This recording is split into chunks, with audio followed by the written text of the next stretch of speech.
Hello, नमस्कार। मेरा नाम दलबीर है और मेरे इस यूट्यूब चैनल में आपका स्वागत है। मेरे इस यूट्यूब चैनल का नाम इंडियन टेक्निकल फार्मिंग है और आज मैं आपके लिए एक खेती से जुड़ी एक नई वीडियो लेकर आया हूं। इस वीडियो में आज मैं आपको बताता हूं कि देसी कपास की वैज्ञानिक खेती कब और कैसे करें और कौन कौन सी सावधानी रखें।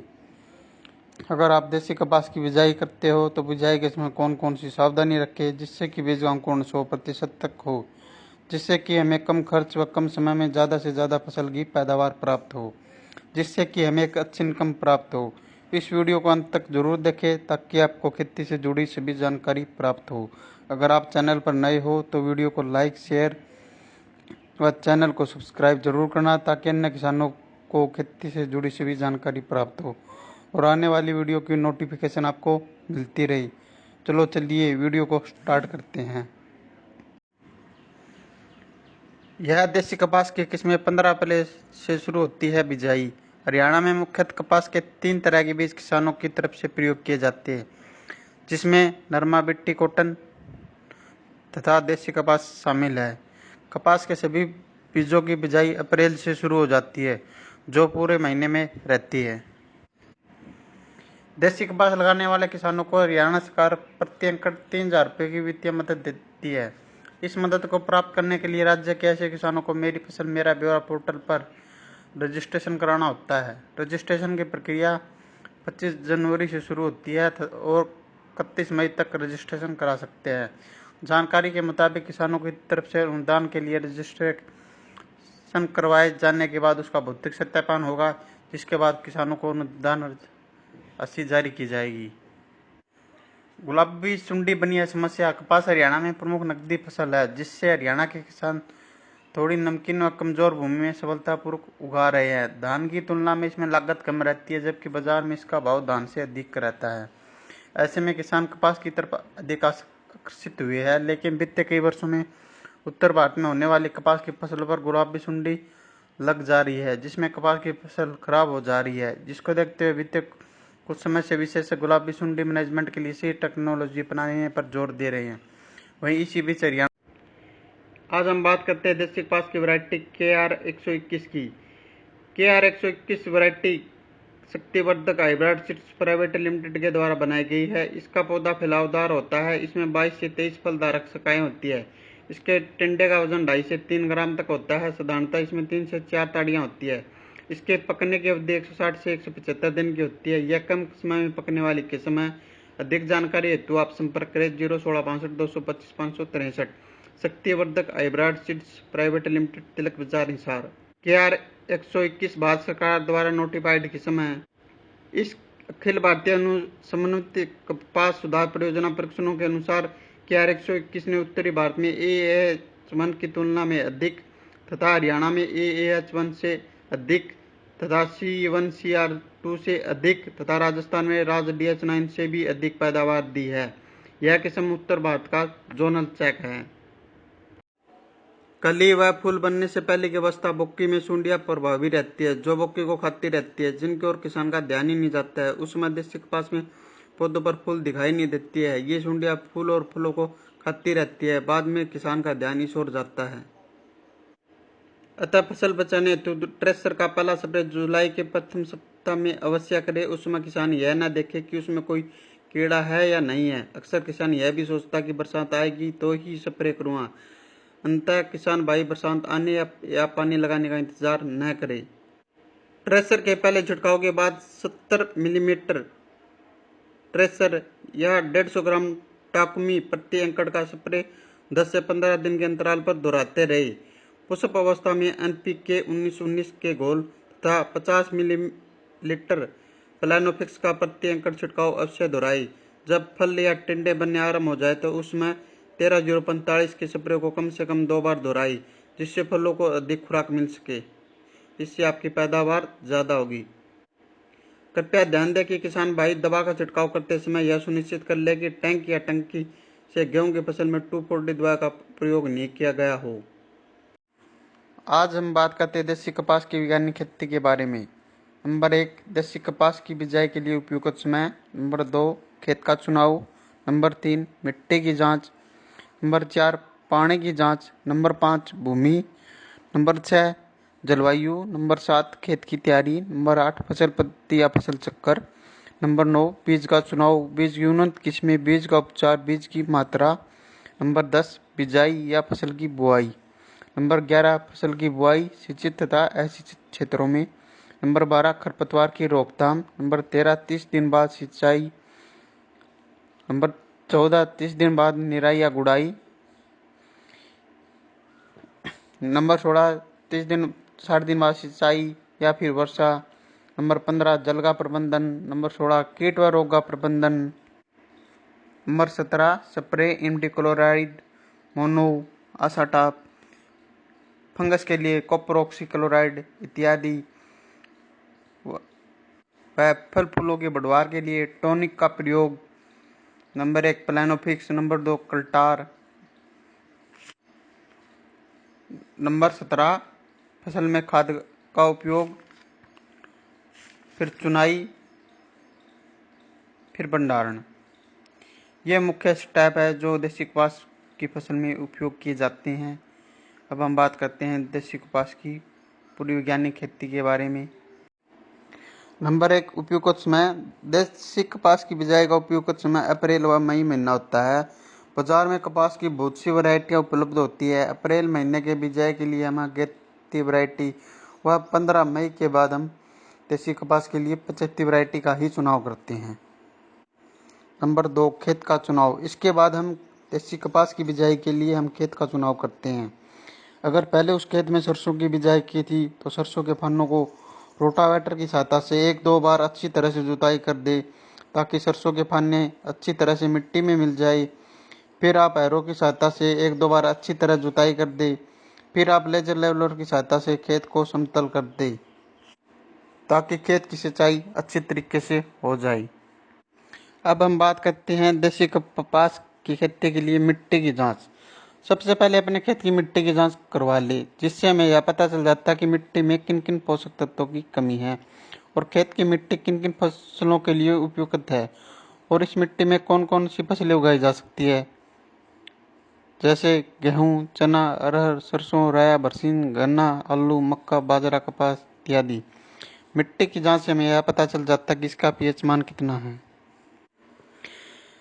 देसी कपास की बिजाई। फास्फोरस व पोटाश बिजाई के समय पोरे। अगर फास्फोरस बिजाई पर नहीं डाली गई है तो बोक्की पर पोरे। बोक्की का मतलब फूल आने पर पोरे। आदि नाइट्रोजन बोक्की के समय 45 से 60 दिन व शेष नाइट्रोजन फूल निकलते समय कतारों में दोनों ओर डाली। अगर गेहूं के बाद कपास ले रहे हैं तो बोक्की के समय डाली जाने वाली नाइट्रोजन बिजाई पर पोरे। अब हम बात करते हैं पानी की जांच की। अगर आप फसल की बिजाई के लिए नहरी पानी का इस्तेमाल करते हैं तो यह सभी प्रकार की फसलों के लिए बहुत अच्छा है और इसमें बीज का अंकुरण 100% तक हो जाता है। अगर आप वर्षा के बाद फसल की बिजाई करते हैं तो बीच में बीज का अंकुरण 100% तक हो जाता है। अगर आप बिजाई के समय ट्यूबवेल के पानी का इस्तेमाल करते हैं तो आप इस ट्यूबवेल के पानी की जांच करवा ले। अगर ट्यूबवेल का पानी पीने में भी मीठा तो इसका पानी का पीपीएम ज़्यादा हो सकता है और बीज के अंकुरण के समय यह एक समस्या बन जाता है। अगर पानी का पीपीएम 1000 से कम है और इसमें सभी प्रकार की फसलों के लिए अच्छा है और इसमें बीज का अंकुरण 100% तक हो जाता है। अगर पानी का पीपीएम 1000 से ज़्यादा है तो इसमें बीज का अंकुरण सही तरीके से नहीं हो पाता, इससे हमारा नुकसान हो जाता है। इसलिए पानी की जांच करवाना भी बहुत ज़रूरी है। कपास की खेती के लिए भूमि का चुनाव। कपास की खेती के लिए अच्छी जल धारण और जल निकास क्षमता वाली भूमि होनी चाहिए। जिन क्षेत्रों में वर्षा कम होती है वहाँ इसकी खेती अधिक जल धारण वाली क्षमता वाली मटियार भूमि में की जाती है। जहाँ सिंचाई की सुविधाएं उपलब्ध हो वहाँ बलुई व बलुई दोमट मिट्टी में इसकी खेती की जा सकती है। यह हल्की अम्लीय एवं क्षारीय भूमि में उगाई जा सकती है। इसके लिए उपयुक्त पीएच मान 5.5 से 6.5 है। हालांकि इसकी खेती 8.5 पीएच मान तक वाली भूमि में अच्छी तरह से की जा सकती है। कपास की खेती के लिए मौसम व जलवायु। यदि पर्याप्त सिंचाई सुविधा उपलब्ध हो तो कपास की फसल को मई माह में ही लगाया जा सकता है। सिंचाई की पर्याप्त उपलब्धता न होने पर मानसून की उपयुक्त वर्षा होते ही कपास की फसल उगा सकते हैं। कपास की उत्तम फसल के लिए आदर्श जलवायु का होना आवश्यक है। फसल के उगने के लिए कम से कम 16 डिग्री सेंटीग्रेड और अंकुरण के लिए आदर्श तापमान 32 से 34 डिग्री सेंटीग्रेड होना उचित है। इसके बढ़वार के लिए 21 से 27 डिग्री तापमान होना चाहिए। फल लगते समय दिन का तापमान 25 से 30 डिग्री सेंटीग्रेड और रातें ठंडी होनी चाहिए। कपास के लिए कम से कम 50 डिग्री सेंटीमीटर वर्षा का होना आवश्यक है। 125 सेंटीमीटर से अधिक वर्षा का होना कपास के लिए हानिकारक होता है। कपास की उन्नत खेती के लिए खेत की तैयारी। उत्तरी भारत में कपास की खेती मुख्यतः सिंचाई आधारित होती है। इन क्षेत्रों में खेत की तैयारी के लिए 1 सिंचाई कर 1 से 2 गहरी जुताई करनी चाहिए। इसके बाद 3 से 4 हल्की जुताई कर पट्टा लगाकर बुआई करनी चाहिए। कपास का खेत तैयार करते समय इस बात का ध्यान रखना चाहिए कि खेत पूर्णतः समतल हो ताकि मिट्टी की जल धारण व जल निकास क्षमता दोनों अच्छी हो। यदि खेतों में खरपतवार की ज्यादा समस्या न हो तो बिना जुताई या न्यूनतम जुताई से भी कपास की खेती की जा सकती है। दक्षिणी व मध्य भारत में कपास वर्षा आधारित काली भूमि में उगाई जाती है। इन क्षेत्रों में खेत तैयार करने के लिए गहरी जुताई मिट्टी पलटने वाले हल से रबी फसल की कटाई के बाद करनी चाहिए, जिसमें खरपतवार नष्ट हो जाते हैं और वर्षा जल का संचय अधिक होता है। इसके बाद 3 से 4 बार हैरो चलाना काफ़ी होता है। बुआई से पहले खेत में पट्टा लगाते हैं ताकि खेत समतल हो जाए, या फिर आप लेजर लेवलर की सहायता से खेत को समतल कर सकते हो। अगर आप गोबर की खाद का इस्तेमाल करते हो तो 8 से 10 ट्रॉली 1 एकड़ के लिए पर्याप्त रहती है। यह खाद मिट्टी में अच्छी तरह मिलाकर जमीन को समतल कर दे। अब हम बात करते हैं फसल पद्धति या फसल चक्कर। फसल चक्कर एक ऐसी प्रणाली है जिसमें फसलों को इस क्रम में बोया जाता है जिससे कि मृदा की उर्वरता शक्ति बनी रहे। एक सफल उत्पादन के लिए उत्तरदायी प्रमुख कारकों में से एक फसल चक्कर एक महत्वपूर्ण स्थान रखता है। फसल चक्कर अपनाने का मुख्य उद्देश्य प्राकृतिक संसाधनों का उपयोग करके उसमें अधिक फसल उत्पादन करना होता है। किसी भी खेत में फसल को अदल बदल कर बोना, हेरफेर कर बोना फसल चक्कर कहलाता है। ऐसा करने से मृदा की उर्वरता शक्ति बनी रहती है और पैदावार भी बहुत अच्छी होती है। किसी भी खेत में एक निश्चित समय में उसकी मृदा की उर्वरता शक्ति को बनाए रखने जाने वाली फसलों के क्रम को फसल चक्कर कहते हैं। किस क्षेत्र की भूमि, जलवायु, अन्य वातावरणीय कारकों के आधार पर विभिन्न फसल चक्कर अपनाए जाते हैं। एक अच्छे फसल चक्कर को अपनाकर एक किसान अपनी भूमि में अधिक से अधिक लाभ कमा सकता है। फसल चक्करों की संख्या 3 होती है। 1 वर्षीय फसल चक्कर जैसे मक्का के बाद गेहूं। 2 वर्षीय फसल चक्कर ज्वार, बरसीन, धान, मक्का। इसके अतिरिक्त फसलों के चक्रों के आधार पर फसल चक्र को वर्गीकृत किया गया है। रबी की फसल में अपनाए जाने वाले फसल चक्कर, खरीफ की फसलों में अपनाए जाने वाले फसल चक्कर और जायद की फसलों में अपनाए जाने वाले फसल चक्कर। फसल चक्कर के सिद्धांत। उथली जड़ वाली फसलों के बाद गहरी जड़ वाली फसलों को उगाना चाहिए। अधिक खाद की आवश्यकता वाली फसलों के बाद कम खाद की आवश्यकता वाली फसलों को उगाना चाहिए। अधिक जल की आवश्यकता वाली फसलों के बाद कम जल की आवश्यकता वाली फसलों को उगाना चाहिए। फलीदार फसलों के बाद अफलीदार फसलों को उगाना चाहिए। कृषि संसाधनों का प्रयोग समतापूर्ण ढंग से करना चाहिए। भूमि कटाव से प्रभावित क्षेत्रों में फसल चक्र में आच्छादित फसलों का समावेश होना चाहिए। फसल चक्र के लाभ। किसी खेत के प्रति इकाई क्षेत्रफल में से एक निश्चित समय में होने वाले उत्पादन में वृद्धि होती है। विभिन्न फसलों का कार्य करना निश्चित हो जाने से उनके आवश्यक बीज का तथा खरपतवारनाशी आदि का उचित समय के अनुसार प्रयोग किया जा सकता है। फसल चक्र में गहरी कम उथली वाली जड़ों के सम्मिलित होने के कारण भूमि के ऊपर की सतह तथा नीचे की सतह से पोषक तत्वों का फसल चक्र द्वारा उचित व तेजी से अवशोषण होता है। एक फसल चक्र को अपनाने से मृदा संरक्षण में कमी आती है क्योंकि फसल चक्र में आच्छादन फसलों को सम्मिलित किया जाता है। कृषकों को वर्ष भर कार्य करने का अवसर मिलता है। फसल चक्र के लाभ। मृदा की उर्वरता शक्ति में वृद्धि होती है। मृदा के भौतिक, रासायनिक तथा जैविक गुणों में सुधार होता है। सघन फसल चक्रों को अपनाने से भूमि में जीवांश पदार्थ की मात्रा में वृद्धि होती है। उचित फसल चक्र को अपनाने से भूमि में पनपने वाले विभिन्न बीमारियों के प्रभाव में कमी आती है। फसल चक्र अपनाने से कीटों तथा खरपतवारों पर भी नियंत्रण होता है।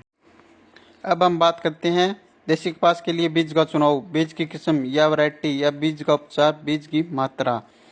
हमें अपने खेत में फसल की बिजाई करते समय ऐसे बीज का चुनाव करते हैं जो कि अपने क्षेत्र और एरिया के हिसाब से ठीक हो।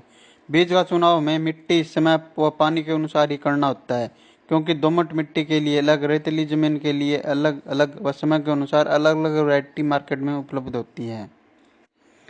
बीज की वैरायटी, हम एक ऐसी वैरायटी का चुनाव करते हैं जो हमारे क्षेत्र व जमीन व पानी के हिसाब से ज़्यादा उत्पादन देती हो। हमें एक ऐसी कंपनी के बीज का चुनाव करना होता है जो कंपनी सरकार के द्वारा रजिस्टर्ड हो, जैसे राशि यूएसए शक्तिवर्धक।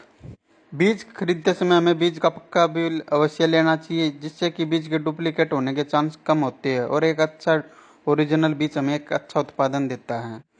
अब हम बात करते हैं बीज के उपचार की। हम बीमारी की रोकथाम के लिए हम बीज का उपचार करते हैं, जिसे हम FIR भी कहते हैं, जिसे हम फंगिसाइड, इंसेक्टिसाइड और राइजोबियम कल्चर भी कहते हैं। सबसे पहले हम बीज को फंगिसाइड की दवाइयों से उपचार करते हैं, फिर हम उसको इंसेक्टिसाइड की दवाइयों से उपचार करते हैं।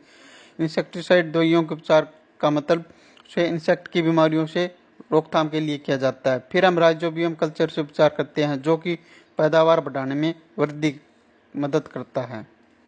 अब हम बात करते हैं बीज की मात्रा। हम देसी कपास की बिजाई के लिए 1 एकड़ में 2 पैकेट की बिजाई करते हैं। वो संकर किस्मों की वैरायटियों में हम ये 2 पैकेट की बिजाई करते हैं। अगर हम देसी वैरायटी का उपयोग करते हैं तो हम 1 एकड़ में लगभग 2 से 3 किलो बीज की बिजाई करते हैं। लगभग सभी संकर किस्मों का ही उपयोग करते हैं, क्योंकि संकर किस्में ज़्यादा उत्पादन देती है, जैसे KR 64। देसी कपास की उन्नत किस्में हैं HD 107, HD 123, HD 324, HD 432 व संकर किस्में AAH1, AAH 32 व KR 64। यह देसी कपास की उन्नत किस्में हैं जो बहुत बढ़िया उत्पादन देती है। HD 324 इस देसी कपास की किस्म के पौधे लाल रंग के पत्ते का मध्यम और रंग लाल होता है। इस किस्म के फूल गुलाबी रंग के फूलों के अंदर गहरे लाल रंग के धब्बे एवं परागकण पीले रंग के होते हैं। इसके पौधे में 3 से 4 मजबूत वानस्पतिक शाखाएं होती है। औसत पैदावार 9 से 10 कुंटल प्रति एकड़ है। इसके रेशे की औसत लंबाई 15 से 16 मिलीमीटर और रुई का प्रतिशत 42 है। यह किस्म पकने में 175 से 180 दिन लेती है, इसलिए कपास, गेहूं फसल चक्कर के लिए उपयुक्त है। यदि इस किस्म की बुआई या बिजाई 15 अप्रैल माह के पहले पखवाड़े में की जाए तो अधिक पैदावार के साथ साथ रेशे की गुणवत्ता में भी अच्छी सुधार होती है।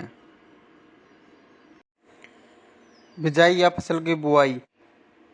बिजाई, अगर आप मशीन की सहायता से खाद की बिजाई वह बीज की बुआई एक साथ कर सकते हैं। हमें बीज की बिजाई सुबह या शाम के समय ही करनी चाहिए। बिजाई के समय हमें लाइन से लाइन की दूरी 3 फुट व बीज से बीज की दूरी 1 फुट व बीज की गहराई 8 से 10 सेंटीमीटर रखनी चाहिए। बिजाई के समय बीज गिल्ली मिट्टी में ही डलना चाहिए व इसके ऊपर 5 से 6 सेंटीमीटर जमीन की परत चढ़ जानी चाहिए, ताकि बीज का जर्मिनेशन अच्छी तरीके से हो सके और बीज का अंकुरण सही तरीके से हो सके।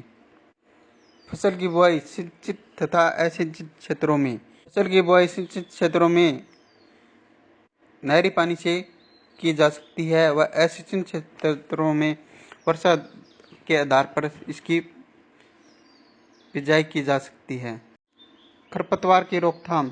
खरपतवार की रोकथाम के लिए हमें बिजाई के तुरंत बाद पेंडामेलिथियान 30% EC का ही छिड़काव करना चाहिए। 500 मिलीमीटर दवाई को 250 लीटर पानी में उसका घोल बनाकर उसके ऊपर 1 एकड़ में उसका छिड़काव करना चाहिए। इससे खरपतवारों का जर्मिनेशन नहीं होगा। अब बात करते हैं कपास की खेती के लिए निराई गुड़ाई एवं सिंचाई। पहली निराई गुड़ाई अंकुरण के 20 से 25 दिन के बाद करनी चाहिए। यदि फसल में सिंचाई की जरूरत पड़े तो हल्की सिंचाई करनी चाहिए। इससे कीट व रोग असर कम रहता है एवं अच्छी पैदावार होती है। वहीं अगर बारिश ज़्यादा हो जाए तो हमें सिंचाई की आवश्यकता कम पड़ती है। जल प्रबंधन। कपास की खेती में जल का प्रबंधन भी होना बहुत जरूरी है, क्योंकि अगर ज़्यादा बारिश हो जाए तो हमें जल निकास का प्रबंधन करना चाहिए। ये आप पंप की सहायता से कर सकते हो। कपास की खेती के लिए खाद एवं उर्वरक। कपास की उन्नत किस्मों की अच्छा पैदावार के लिए प्रति हेक्टेयर नाइट्रोजन 80 से 120 किलोग्राम, फास्फोरस 40 से 60 किलोग्राम, पोटास 20 से 30 किलोग्राम, सल्फर 25 किलोग्राम देना चाहिए। जबकि संकर व बीटी किस्म के लिए प्रति hectare nitrogen 150 kilogram, phosphorus 75 kilogram, potash 40 kilogram एवं सल्फर 25 किलोग्राम पर्याप्त होता है। सल्फर की पूरी मात्रा बुआई गैस में तथा नाइट्रोजन की 15% मात्रा बुआई गैस में, बाकी मात्रा 3 बराबर भागों में 30, 60, 90 दिन के अंतराल पर देना चाहिए। वही फास्फोरस व पोटाश की आधी मात्रा बुआई गैस में तथा आधी मात्रा 60 दिन के बाद देना चाहिए। वहीं अच्छी पैदावार के लिए अब हम बात करते हैं कपास की फसल में लगने वाले प्रमुख कीट। गुलाबी सुंडी कपास की फसल के लिए अगर कोई सबसे बड़ा दुश्मन कीट है तो वह है गुलाबी सुंडी, जो अपना पूरा जीवन उसके पौधे पर बिताती है। यह कपास के छोटे पौधे, कली व फूल को नुकसान पहुंचाकर पूरी फसल को नष्ट कर देती है। इसका प्रकोप हर साल होता है।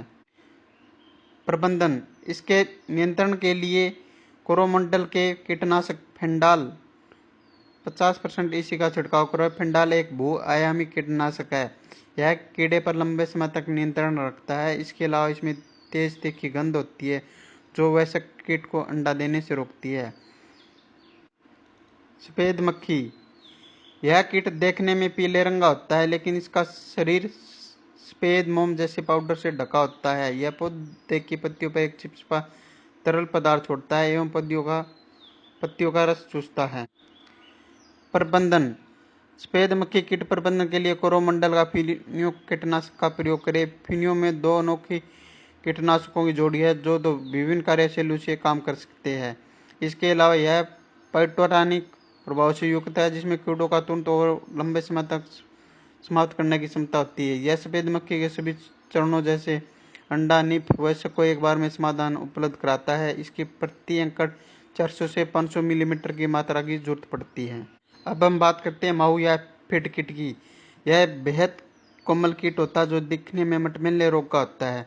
माहू कीट कपास की पत्तियों को खुरचकर उसका रस चूस लेता है। इसके बाद पत्तियों पर एक चिपचिपा पदार्थ छोड़ता है। प्रबंधन: इसकी कीट की रोकथाम के लिए कोरोमंडल के फिनियो कीटनाशक का छिड़काव करें। अगर आप दूसरे कीटनाशक का छिड़काव कर सकते हो तो आप डॉक्टर की सहायता के अनुसार। तेला कीट: काले रंग का यह कीट पौधों की पत्तियों को खुरचकर उसका रस पी जाता है। इसके लिए बाजार में बहुत सी कीटनाशक दवाइयाँ उपलब्ध है। आप तेला कीट के लिए संपर्क करें। हरा मच्छर: यह देखने में 5 भुजाएं कर और पीले रंग का होता है। इसके कीट के आगे के पंखों पर एक काला धब्बा पाया जाता है जो कपास की शिशु एवं वयस्क अवस्था में पत्तियों का रस चूसता है, जिससे पत्तियां पीली पड़कर सूखने लगती है। प्रबंध: इसके कीट के प्रबंध के लिए पूरे खेत में प्रति एकड़ 10 पीले प्रपंच लगाने चाहिए। इसके अलावा 5 मिलीमीटर नीम तेल को 1 मिलीमीटर टिनोपाल या सैंडोविट को प्रति लीटर पानी के साथ घोल बनाकर छिड़काव करें। मीलीबग: इस प्रजाति के कीट की मादा पंखविहीन होती है, वहीं इसका शरीर सफेद पाउडर से ढका होता है। हालांकि इस कीट के शरीर पर काले रंग के पंख होते हैं तो सुखाव, तन्ने, फूल, पूरी, पर्णवर्त तथा घंटों का रस चूस जाता है। इसके बाद इस मीठा चिपचिपा पदार्थ छोड़ता है। इस कीट प्रबंधन की रोकथाम के लिए पूरे खेत के आसपास पीले प्रपंच लगाएं। अब हम बात करते हैं कपास की फसल में लगने वाले प्रमुख रोग। नंबर 1 जीवाणु झुलसा एवं कोणीय धब्बा रोग। नंबर 2 मायरोथोसिस पत्ती धब्बा रोग। नंबर 3 अल्टरनेट या पत्ती धब्बा रोग। नंबर 4 पौध अंगमारी रोग। जीवाणु झुलसा एवं कोणीय धब्बा रोग: यह रोग पौधे के वायवीय भागों को नुकसान पहुंचाता है, जहां छोटे गोल धब्बे बन जाते हैं जो बाद पीले पड़ जाते हैं। यह कपास की सह-पत्तियों और घंटों को भी नुकसान पहुंचाता है। इस रोग के कारण घंटा समय से पहले ही खुल जाता है, जिससे रेशा खराब हो जाता है। इसके रोकथाम के लिए अनुशंसित कीटनाशक का ही प्रयोग करें। नंबर 2 मायरोथिसियम पत्ती धब्बा रोग: इस रोग के कारण पत्तियों पर हल्के और बाद में बड़े भूरे धब्बे बन जाते हैं। इसके बाद पत्तियां टूटकर नीचे गिर जाती है। इससे 25 से 30% उत्पादन में कमी आ जाती है। रोकथाम के लिए अनुशंसित कीटनाशक का ही प्रयोग करें। अल्टरनेट या पत्ती धब्बा रोग: मौसम में अत्यधिक नमी के कारण पत्तियों पर हल्के भूरे रंग के धब्बे बन जाते हैं, जिसके कारण आखिर में पत्तियां टूटकर गिर जाती है। ठंडे में मौसम में इस रोग उग्रता अधिक होती है। इसके रोकथाम के लिए अनुशंसित कीटनाशक का ही या डॉक्टर के परामर्श के अनुसार ही इस कीटनाशक का प्रयोग करें। नंबर 4 पौध अंगमारी रोग: यह रोग पौधे की मूसले जड़ों को छोड़कर मूल तंतुओं को नुकसान पहुंचाता है, जिसके कारण पौधा मुरझा जाता है। रोकथाम के लिए अनुशंसित कीटनाशक का ही प्रयोग करें। अब हम बात करते हैं कपास में स्प्रे। कपास में 30 दिन के बाद हल्के दवाई का ही स्प्रे करें, जैसे इमिडाक्लोप्रिड मोनो। उसके बाद आप बीमारी के अनुसार भी आप स्प्रे कर सकते हो, या फिर आप टाटा आशा टॉप 50% इसी का छिड़काव करें। अगर आप फंगस की दवाई की बीमारी के लिए रोकथाम के लिए छिड़काव करते हैं तो आपको प्रोक्सीक्लोराइड का ही प्रयोग करिए। अगर आपके खेत में फल फूलों की संख्या को बढ़ाना चाहते हो तो प्लानोफिक्स कल्टार जैसे टॉनिक का प्रयोग करें, जो खेत में फूलों की संख्या में बहुत भारी मात्रा में जबरदस्त वृद्धि करता है, जिससे फूलों की संख्या में वृद्धि होती है, वह फूलों का झड़ना बंद हो जाता है, जिससे उत्पादन में भारी वृद्धि होती है। अब बात करते हैं उत्पादन की। कपास की खेती से उत्पादन। कपास की चुनाई लगभग नवंबर व दिसंबर के पहले सप्ताह तक हो जाती है। इसकी उत्पादन की बात करें तो प्रति हेक्टेयर 20 से 25 क्विंटल पर हेक्टेयर तक उत्पादन हो जाता है। वहीं बिट्टिक किस्मों का लगभग 30 क्विंटल तक उत्पादन होता है। इसकी चुनाई कर ली जाती है और फिर इसका भंडारण कर लिया जाता है। अगर आपको ये वीडियो पसंद आए तो इस वीडियो को ज़्यादा से ज़्यादा लाइक, शेयर, कमेंट करें व इंडियन टेक्निकल चैनल को सब्सक्राइब करें।